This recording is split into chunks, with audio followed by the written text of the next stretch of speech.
As death claimed the Savior of the world, the grip of death could not hold him. Because, friends, Jesus Christ breaks out of the tomb.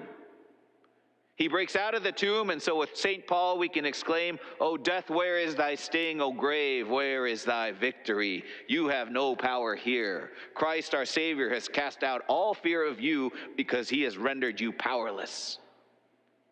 Claim our lives, and we will rise to an even higher life. Take away our lives, and my true life, for which my heart so yearns, will have only just begun.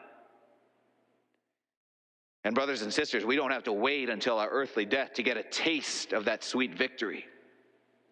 Though we, the church militant, have yet to join the ranks of the church triumphant, the mere fact that victory has been assured, the victory we celebrate this very day, presses us onward to the promised land. Jesus Christ's binding of the strong man, Satan, and his death blow that he dealt upon death allows us to press on in fighting the good fight, knowing that we cannot be defeated, even when the bell tolls upon our brief time in this foreign land. Each passing week is living proof of that power of the resurrection, as is each life that's wholly surrendered himself or herself to the crucified and risen Christ.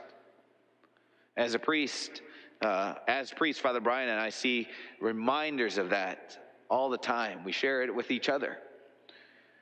One family that we both had the privilege of ministering to in their time of grief, one family of deep faith comes to mind because they just suffered the loss of a dear one just 2 months ago, a husband, father, and grandfather who passed away unexpectedly at just 63 years old. And being with the family in that emergency room the morning of his death, I witnessed such intense love as they expressed the pain of a loss of one who was so deeply loved.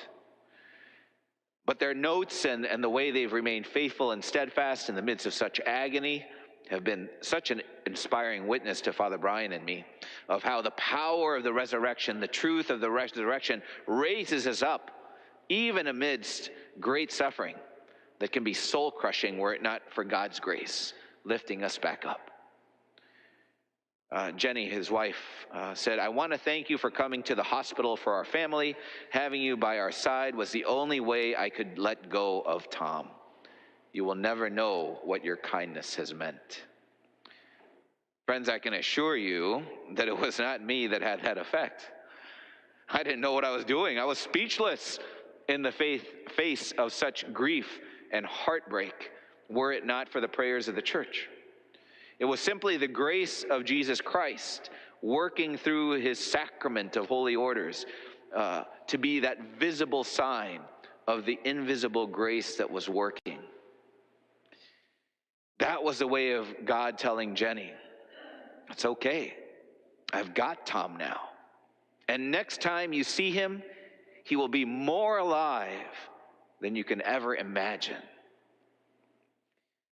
That's the power of the resurrection, right?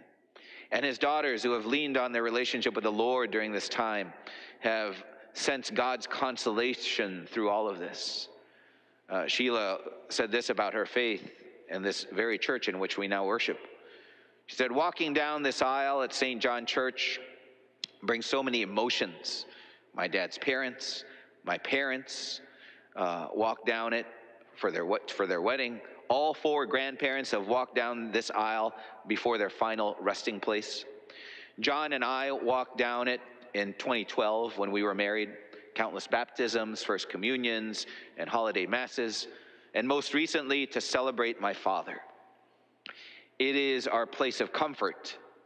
Faith has been the most important gift I've received from my parents. This Easter weekend has been extremely emotional, but knowing that Jesus died on the cross so that we may all be with loved ones again is what is getting us through. It gives us comfort, it gives us hope, it gives us strength." Another one of Tom's daughters, Sarah, wrote this: "As I drove to the hospital, I had a sense from Jesus that he was ready to take my dad. And when you arrived, I sensed Jesus and my dad's soul standing side by side. This has allowed me to look back on those moments with peace. All right, friends, this is Jesus and what the truth and power of the resurrection can do. It can give us peace, even in the most sorrowful of times.